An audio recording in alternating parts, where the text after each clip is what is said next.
The Benjamin Dixon Show is only possible with listener support.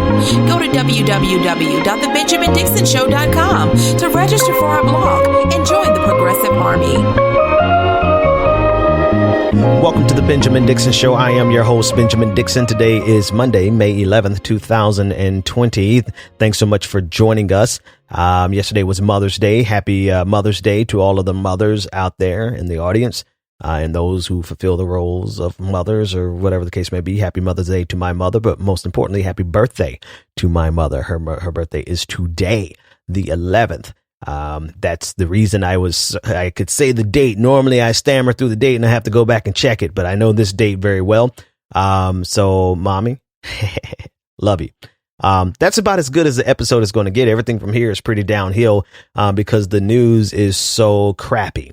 So many different areas that we have to cover. There's story after story after story after story, from ranging from the coronavirus and the potential spread in the White House to the economic response from both Republicans and Democrats being entirely inadequate, to Ahmad Arbery, the quote unquote new evidence that conservatives are pushing and promoting to try to vilify him, to Candace Owens, being the evil, human being that she is. I'm going to choose my words very carefully. Catch me off air and I'll tell you what I really think about her.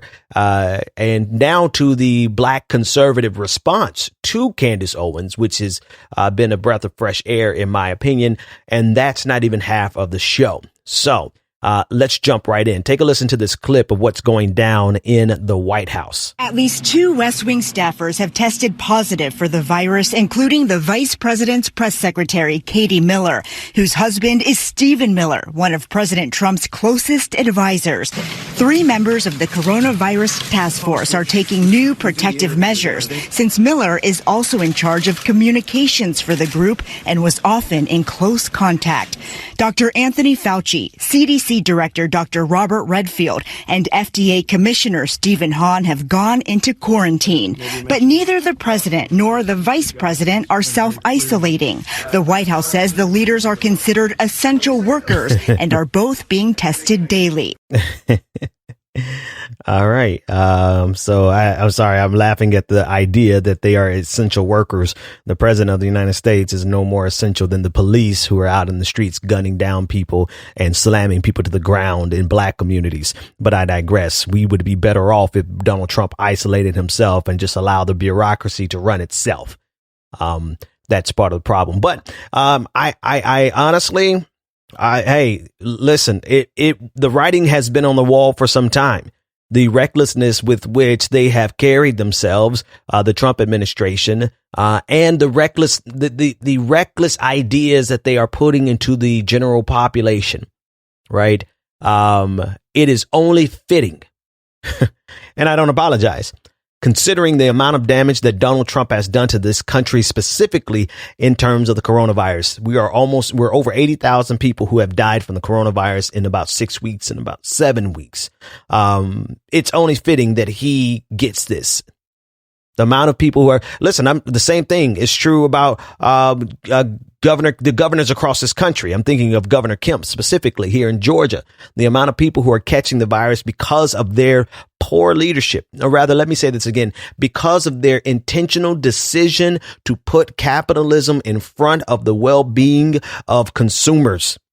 And I'll call it consumers, not because that's all we are, but because of how stupid this decision has been by capitalists to endanger their cash cows. In other words, what good is capitalism if all the people are dying or sick from a virus, from a pandemic? But they're so fixated with their quarterly profit margins and making sure that billionaires and corporations never suffer any real pain from this, that they would rather send us, the people, human beings, to them all we are consumers. So they will send us consumers back out into this plague to consume and help them keep their profit margins the way they comfortably were in past times. And because they're so reckless and so dismissive of the well-being of millions of Americans, it is only right that the president of the United States and Republican governors across this country get this virus. Not because I want them to, but because this story of America is being written by someone. It's like it's being written by a drunk and sadistic author. It's a little too on the nose for them to dismiss the science as much as they did and not get the virus. You understand what I'm saying? So the way this thing is working out in America, it's almost as if it's a story that's being told by some type of person who just has a fixation with hurting as many people as they possibly can. I mean, think about it. America, we have exactly the combination necessary to destroy ourselves, specifically as it pertains to the coronavirus. I was working on a story myself. I'm putting in this context because I've been working on a story for some time. And one of the stories, I had notes. I stumbled on some notes from about 6 months ago. And the story was outlined. I'm like, what if we lived in a society that was incapable of stopping itself from destroying itself? Like every decision that you made, every decision from who you elected to how our media behaves, to how partisanship is, how clickbait works, and how conspiracy theories work. What if everything in society was perfectly designed to destroy us and we were looking dead at the destruction, but we couldn't do anything about it? And the only question mark I had in the middle was, what is the destructive force? Because at the time, we didn't even know coronavirus was a thing, not 6 months ago. So I kept trying to figure, I'm like, what's going to be that thing? Is it going to be a war? Is it going to be like a meteor? Is it going to be, what thing could we actually do that what thing could actually be a threat to our society that everyone would look at, but we couldn't stop it from destroying us because of how stupid we act in terms of our politics, our media, and our culture, everything. And lo and behold, this sick, twisted, demented narrator of America wrote in the coronavirus. So I'm sorry. Usually I do that kind of stargazing in the patrons only episode, but really, it can't go down any other way. The president of the United States and the vice president have to get this. They absolutely do, because they have been the chief contributors to the spread of this virus. How else is this story supposed to end? And see, this is why I'm so paranoid about going out of the house and going to stores and stuff, because I'm like, man, whoever is in charge of our story has got it out for people, because our society is that ridiculous. People are out at the beaches. People are out having a good time, living the time of their lives in the middle of at the beginning of a pandemic. So when I hear that there's an outbreak in the White House, I laugh. Because, yeah, that sounds about right. And it's only fitting that the people who have been the number one cause of the uncontrolled spread. We did not create this virus. We could not stop it from coming to this country. It was already too late. But what we certainly could have done was stop the spread. And already more people have died from this virus than died in all of Vietnam. Enough people have been killed by this virus to fill up a professional football stadium, and the number still goes up. And it's because of the casual dismissal that took place. We have a breakdown. We have a complete breakdown in the institutions that are actually designed to protect us. The ones that actually do, the actual essential workers. Donald Trump is not an essential worker. The actual essential workers, they are the ones who are not only the people on the front lines and the grocery stores and the mail delivery system and post office and all that, but also the people who literally study viruses. Listen to this. In China, EcoHealth has worked for 15 years with the Wuhan Institute of Virology. Together, they've cataloged hundreds of bat viruses, research that is critical right now. The breakthrough drug remdesivir that seems to have some impact on COVID-19 was actually tested against the viruses we've discovered under our NIH research funding. And so that testing would not have been possible if it hadn't been for the work that you did with the NIH grant. Correct. But his funding from the NIH, the U.S. National Institutes of Health, was killed 2 weeks ago by a political disinformation campaign. Yeah.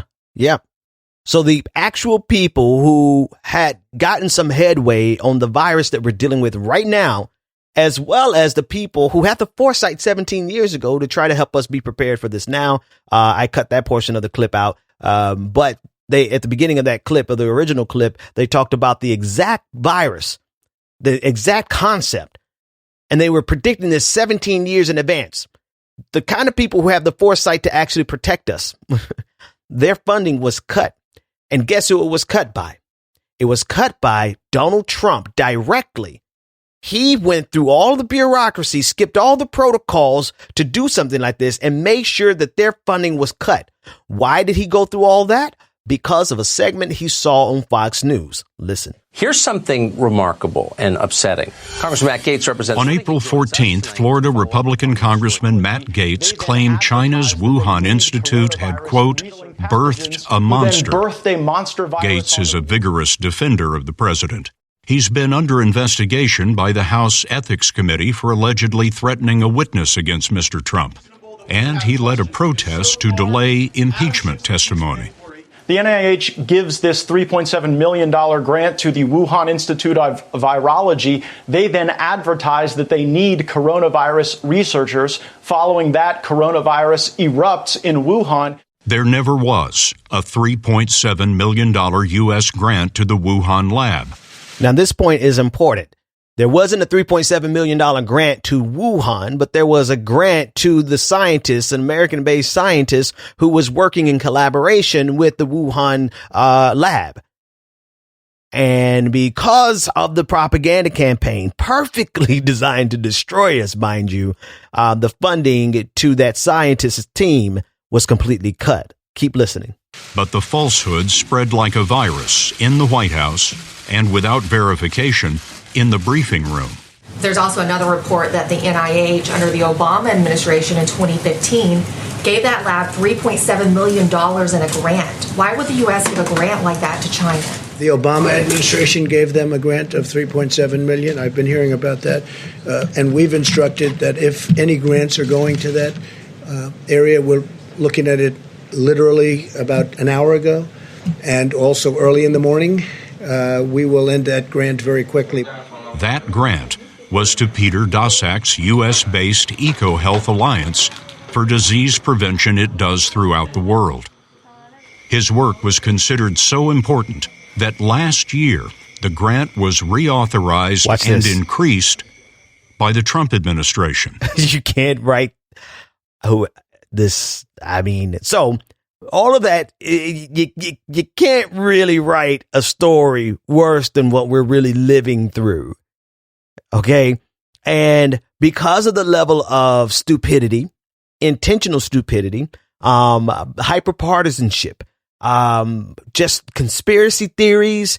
I mean, the science denial, we are perfectly fit to destroy ourselves. The nature of capitalism in this country. We'll talk about that coming up after the break.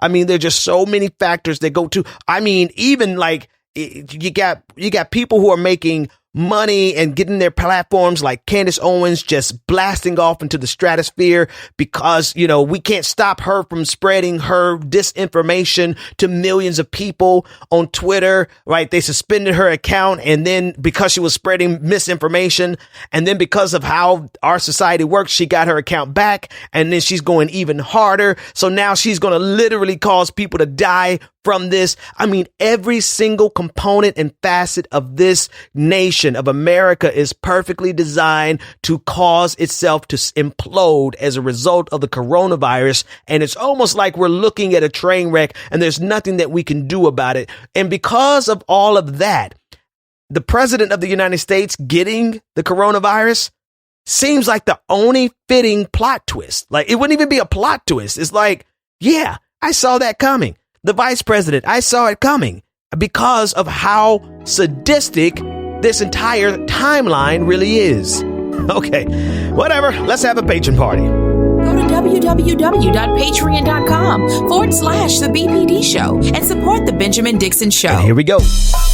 Very special welcome and thank you to all of our newest patrons. This show is entirely impossible without them. Very special welcome to Tamara Berry. Thank you for becoming a patron. Natalie Stone, thank you for becoming a patron. Debbie Curtis, I see you. Thank you for becoming a patron. Lauren O, thank you for becoming a patron. Everybody just Madeline S, Stephanie Wright, Kathy Healy, Napoleon Richardson, James Gregware, McKizzy Mary, Cliff Williams, and Daryl Hampton. Thank you all for becoming a patron. Now everybody just bop your head for me. Here we go. You too can become a part of this prestigious and prodigious patron family by going to patreon.com/the BPD show, where you get unedited, uncut, unfiltered interviews, twice the content without any of the advertisements like you're going to get right here.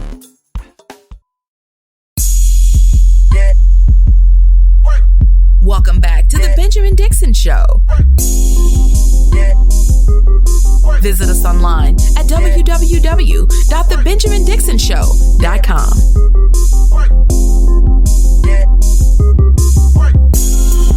Welcome back, everybody. So not only are we uniquely designed to destroy ourselves precisely because of who is leading us in this moment, Donald Trump, which is why it's only fitting that he gets it himself. Like, I don't apologize for that. I didn't care less. But we're also just because of the nature of American politics, man, like, it's a badge of honor to be stupid. It is a badge of honor to be stupid. You've got restaurants that were open yesterday against their orders for Mother's Day because it was just so important. It's so important for everybody to just go out and be amongst people during this pandemic for Mother's Day. You know, okay. I get Mother's Day is important, but you know what's more a better display of love and compassion for your mother is to not get her sick. But it is a badge of honor. Some of these companies are opening up and saying, if you social distance, you can't come into their restaurant. Well, but I wasn't coming in there in the first place. But that just shows the height of the height of the arrogance and the stupidity of American politics. But it's not just the individual businesses and the conservatives and it's not just the stupid side of America, the outright ignorant side of America that's going to get a lot of people killed. It's also the people who fancy themselves to be smart, or they fancy themselves to be at least pay attention and believe scientists. Most everything I've said so far has been easily laid at the feet of Donald Trump and conservatives. But Democrats have some culpability in this as well. Democrats are currently trying to figure out how in the world they are going to be able to get a second round of stimulus to the people without, or rather, let me rephrase that. They are more concerned about the possibility of someone who's getting enhanced unemployment insurance, $600 a week, from getting that on top of the stimulus. Let me read you this little section from Axios.com. House leadership is also working on narrowing down the guidelines for how these funds are allocated to ensure that people aren't, quote unquote, double dipping into the different pots of money. A senior Democratic aide told Axios. For example, they do not want someone who is receiving more unemployment money to also receive another stimulus check and other benefits. We're trying, quote, this is a direct quote, we're trying to limit the amount of overlap so people aren't abusing the system, the aide said. So anyway, I just took a little break to tweet about this because this is absolutely this is an element, before I go off on my little tirade, this is an element that will actually get people killed, just like Donald Trump is getting people killed. Because without these dollars that they're holding up because they're afraid poor people are going to double dip, God forbid a person who's getting unemployment is going to also get a stimulus package. OK, God forbid people who are literally the backbone of this goddamn country actually have some money left over at the end of the month, as compared to corporations who are getting trillions of dollars. You know, I mean, literally, they're considering bailing out the healthcare industry, and they're considering bailing out lobbyists. And here the House leadership, Democrats, Nancy Pelosi and her gang are concerned with people double dipping to the tune of about what, $2,400, like $3,600 in a month. That's what they're concerned about. So, I mean, instead, what they're doing is they're holding up the entire process, and people are literally in a situation where they have to consider going out and doing whatever they can to survive because they don't have any money. That's where we are. So the Democrats are more concerned with means testing to make sure that, God forbid, somebody actually gets some money from the government, a little bit more than what they're comfortable giving us. A little bit more than what Nancy Pelosi, who was worth, 40, 50 million? I don't know how much she's worth, but she's one of the richest people in Congress. And God forbid somebody gets like $3,600 in a single month from this government. So anyway, I got a contact of mine, a connection of mine who is, connected in the DC scene, the political scene. They told me that I had been blacklisted, and that anybody who works with me, I think I mentioned this on the show before, anybody who works with me, is going to be blacklisted also because I quote unquote attack Democrats.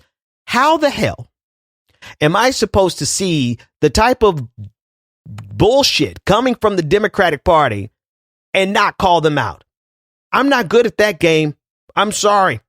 If you need somebody who's going to be able to criticize Donald Trump and never say anything about the Democratic Party, even when they are decidedly wrong, even when they are nefariously wrong, even when they give trillions of dollars to Wall Street, but don't want to give you $3,600, they will hold up the entire process to make sure that you don't get $3,600 in a month. How the hell can we not call that out when that is a contributing factor to the decline, to the death and destruction around us? There are a faction of people who are going back into this pandemic because they need to make money. Okay? Because they don't have a way to pay their bills, because the government has decided to not bail out the people. There's two groups of people who are out there. They're the business owners who are out there on the conservative side of the equation because they're like, we got to make money. They're probably fine. They probably have enough savings to survive this. They probably have enough capital gains to survive this. They don't really need to open up. But there's the other side of the equation, people who legitimately don't have any money right now because they don't have work and because the government has decided not to provide for them. The idiocy of Donald Trump and the Republican Party is that they will do anything to keep the people out there in this vicious cycle in order to keep the profit margins going for the business owners. For the Democrats, it's the same thing, except they're hiding it by saying, oh, we want to make sure people don't double dip. Double dip? You just gave away $4.5 trillion to Wall Street. And you're worried about people getting $3,000, maybe $4,000 in a month. People who lost their jobs, unemployment only lasts for like 4 months. So God forbid they actually will be in a position where they have the ability to save some money for the times when they won't have any. Both sides of the equation, they are uniquely fit to get us destroyed. I'm sorry, Democrats and Republicans, there is a complete abdication of leadership in this moment, and we have no opposition against Donald Trump. And what Nancy Pelosi and them are putting their energy behind is making sure that you don't double dip, instead of putting their energy behind stopping Donald Trump's madness from getting another 80,000 people killed.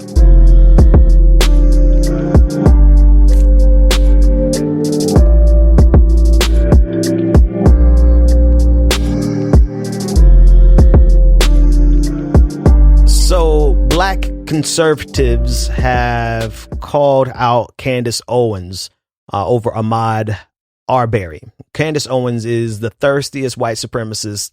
She's just thirsty for white supremacy. Like, I've never seen anybody who would capitulate and roll over for white supremacy. Like, she is the queen of, please, white master, do whatever you need to do. Let me say anything I need to say to make sure that you're happy. That's Candace Owens. Okay. So I was going to give you a list of tweets and read them all so you can get the context of why black conservatives are calling her out. But you should just know that there's not a person who's more of an Auntie Ruckus, Uncle Ruckus ass than Candace Owens. She has found her lane for making as much money as she has no soul. She was a liberal first. She was a liberal, all the things that she hates so much, social justice warriors, Black Lives Matter. She hates all that now.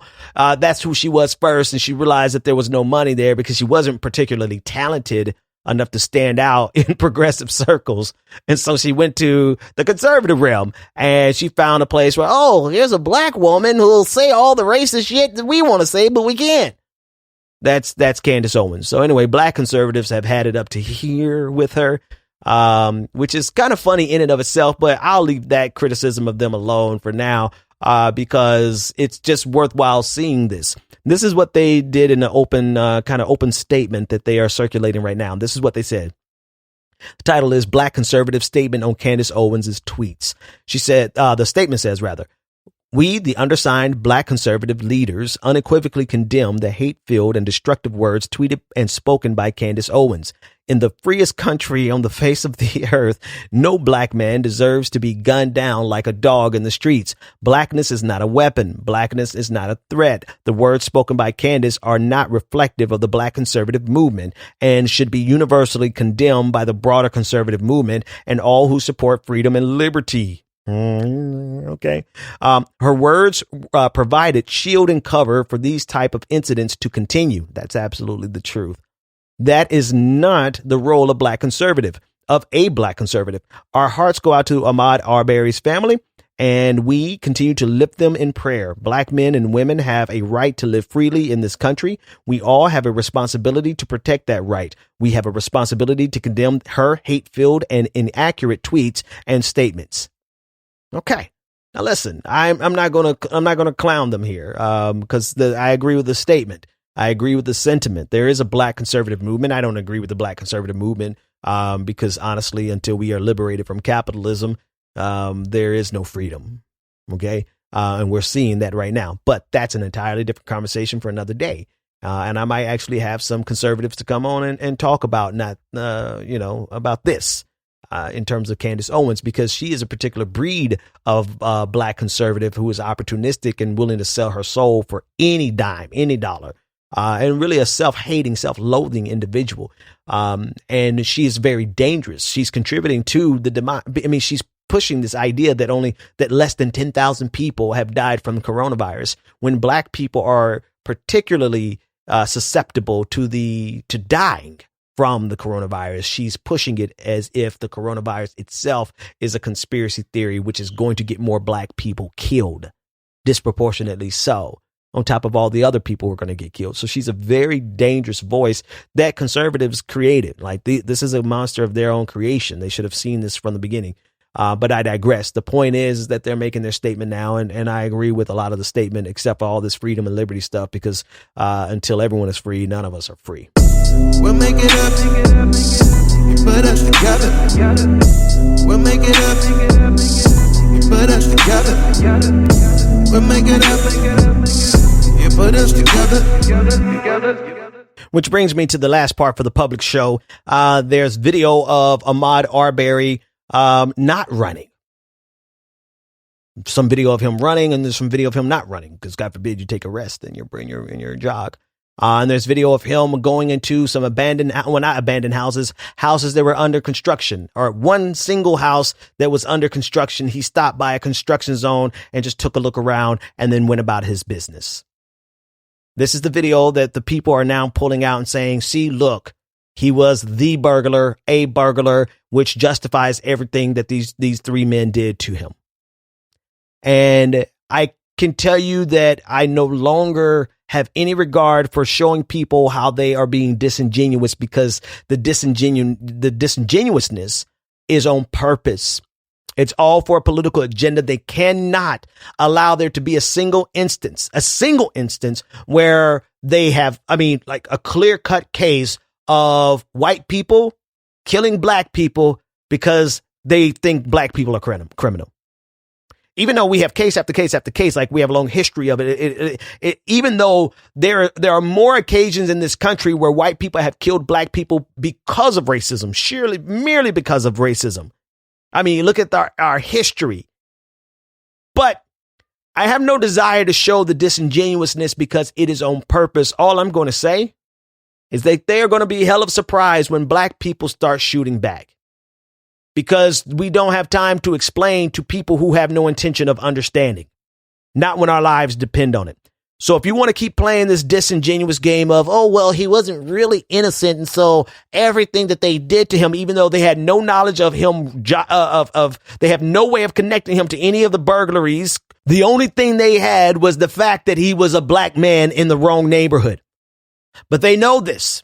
The political voices that are involved, from Candace Owens to Donald Trump, they know this, and they are going to play a disingenuous game with us no matter what, at all costs. And because our lives are on the line, we can no longer take the time to try to explain to these people the very thing that they have no intention of understanding. And so our only recourse is to defend ourselves. Period. Not when our lives are on the line. You can't sit here and explain to a person that has a gun to your face and explain to them that you're actually innocent and that you're really just going for a jog, or you were just curious about what was be under construction. You don't have time to do that. The only thing that you might have enough time to do is to pull your gun faster and shoot center mass. And then let them figure out that you were trying to defend yourself, right? The thing that they're always telling us to do with cops is to just go along with it and get home safely. Well, what if the only way you could get home safely is by killing the other person? And that is a scenario that these white people are creating because they have because of political purposes, because of the political expediency, because they need to protect their political power. And their political power is directly under threat by the fact of how they have historically and presently treated marginalized communities, specifically black people, especially black men. The way they treat black men in this country is a testament to how terrible this system really is. And because they can never afford to allow the veil to be revealed, to be lifted, and for the people to really see America for what it is, they will never, under any circumstance, understand what they have done in this country. They have a political and economic vested interest in always being intentionally obtuse. And when our lives are on the line, we don't have time to explain to those who don't want to understand. And so don't be surprised when black people start pulling their guns back out and defending themselves. That's all the time I have for the public show. Patrons, stay tuned. There's a whole nother half hour to go after this. If you want access to that, patreon.com/the BPD show. Otherwise, thank you, ladies and gentlemen, non-gender conforming individuals, for being a beautiful audience. I'll see you tomorrow. The Benjamin Dixon Show is only possible with listener support. Go to www.patreon.com/the BPD show and support the Benjamin Dixon Show. If you like this episode, be sure to share, like, and subscribe.